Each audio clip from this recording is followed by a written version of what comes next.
Hi guys, ഇതാണ് കർണാടകയിലെ ദ്വാരെ elephant safari park. ഞങ്ങൾ ഈ അടുത്ത ദിവസമാണ് ഇവിടെ സന്ദർശിച്ചത്. ഇവിടെ നമുക്ക് ആനകളെ കാണാനും അവയോട് അടുത്ത് ഇടപഴകാനുമുള്ള അവസരമുണ്ട്.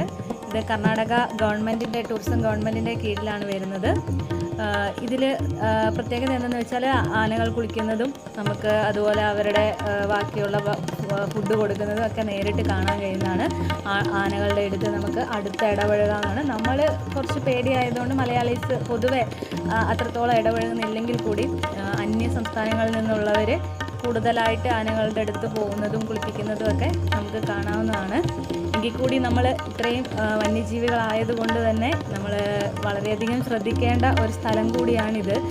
വളരെ ശ്രദ്ധിച്ച് മാത്രമേ അതിൽ ഇടപഴകാനോ ആനകളുടെ അടുത്തേക്കൊക്കെ പോകുമ്പോൾ നമ്മളെപ്പോഴും ഒരു ശ്രദ്ധ വേണ്ടതുമായ ഒരു സ്ഥലം കൂടിയാണത്. നിങ്ങൾ ഈ വീഡിയോയിൽ കാണുന്നത് പോലെ തന്നെ ആനയുടെ ചുറ്റും നിന്ന് വളരെ ചെറിയ കുട്ടികൾ മുതൽ പ്രായമായവർ, സ്ത്രീകൾ, ഇവരൊക്കെ ചേർന്ന് ആനയുടെ അടുത്തോട്ട് വളരെയധികം അടുത്തോട്ട് പോവുകയും ആനയെ കുളിപ്പിക്കുകയും അതിനോട് വളരെയധികം ചേർന്ന് ഇടപഴകുന്നത് ഞാൻ ശ്രദ്ധിച്ചു. പലരും വളരെ തീരെ ശ്രദ്ധയില്ലാതെ ആനകളുടെ അടുത്ത് ഇടപഴകുന്നത് കണ്ടു. ഞാൻ വളരെ കുറച്ച് ദൂരെയാണ് നിന്നത്. എത്രയൊക്കെ ആണെങ്കിലും ഒരു വൈൽഡ് അനിമലാണ്. നമ്മൾ എന്തൊക്കെ അവിടെ ഉണ്ടെന്ന് സേഫ്റ്റിയുടെ കാര്യത്തിൽ എനിക്ക് തോന്നുന്നില്ല അതൊരു വളരെ സേഫ്റ്റിയുള്ള സ്ഥലമാണെന്ന്. ഈ കാണുന്ന പോലെ തന്നെയാണ് 2, 3, 4 ആനകൾ ഒരുമിച്ച് വരുന്നുണ്ട്. കൂടാതെ ആൾക്കാർ ഇങ്ങനെ അതിനിടയിൽ വെള്ളത്തിലേക്ക് പോകുന്നതൊക്കെ നമുക്ക് കാണാൻ പറ്റും. പക്ഷെ അതിലൊരു സേഫ്റ്റി ഉണ്ടായതായിട്ട് അപ്പം തന്നെ എനിക്കത് കണ്ടപ്പോൾ തന്നെ ഒട്ടും എനിക്ക് തോന്നിയ ഒരു കാര്യമേ ആയിരുന്നില്ല. പക്ഷേ ആൾക്കാർക്ക് തീരെ ആരും ശ്രദ്ധിക്കുന്നത് തന്നെ ഉണ്ടായില്ല. എല്ലാവരും ആ ഒരു എൻജോയ്മെൻറ്റിൽ ആനകളുടെ അടുത്തേക്ക് പോവുക തന്നെയാണ്. പക്ഷേ ഇന്ന് വളരെ ദാരുണമായ ഒരു സംഭവം എന്തെന്ന് വെച്ചാൽ ഇന്ന് അവിടെ ഒരു സ്ത്രീ കൊല്ലപ്പെടുകയുണ്ടായി. അതായത് ടൂറിസ്റ്റാണ്.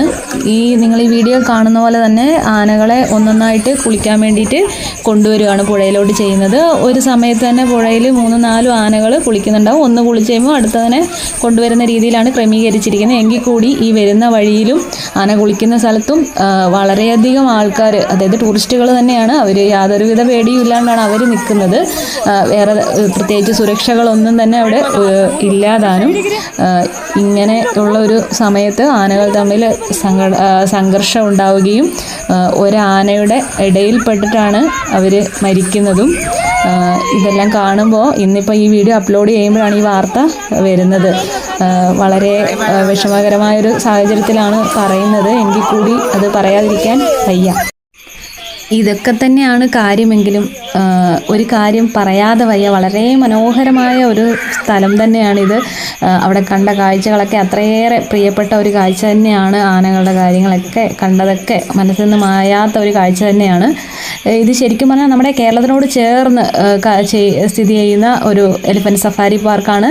കർണാടകയിലെ കൂർഗിലാണ്, ശരിക്കും കൊടകിലാണത് സ്ഥിതി ചെയ്യുന്നത്. ഈ കാണുന്ന പോലെ തന്നെ ആനകൾക്ക് ഫുഡ് കൊടുക്കുന്നതും കുറേ കാര്യങ്ങളുണ്ട്. ആനകളുടെ രാവിലെ തൊട്ട് ഈവനിങ് വരെയുള്ള ആ ഒരു റൂട്ടീൻ ഫുള്ളായിട്ട് അവരവിടെ കാണിക്കുന്നുണ്ട്. നമുക്കത് കാണാനുള്ള അവസരം ഉണ്ട്. ഈ വീഡിയോ കാണുന്ന പോലെ തന്നെ ആനകളെ നീണ്ട അതേലെ മാസങ്ങളോളം എടുത്ത പരിശീലനങ്ങൾക്ക് ശേഷമാണ് ഈ ചട്ടക്കൂട്ടിൽ നിന്ന് പുറത്ത് കൊണ്ടുവരുന്നത്.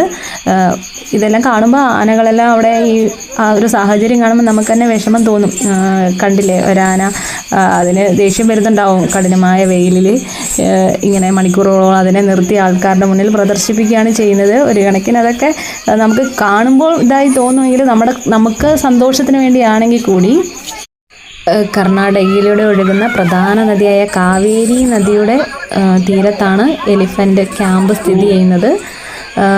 അതായത് ഈ മൺസൂൺ ടൈമായി കഴിഞ്ഞാൽ കാവേരി നദിയിൽ ഉണ്ടാകുന്ന ഉയർന്ന വെള്ളം ഉണ്ടാകുന്നതുകൊണ്ട് തന്നെ ആനകളുടെ എലിഫൻ്റ് ബാത്തിങ് ഉണ്ടായിരിക്കുന്നതല്ല.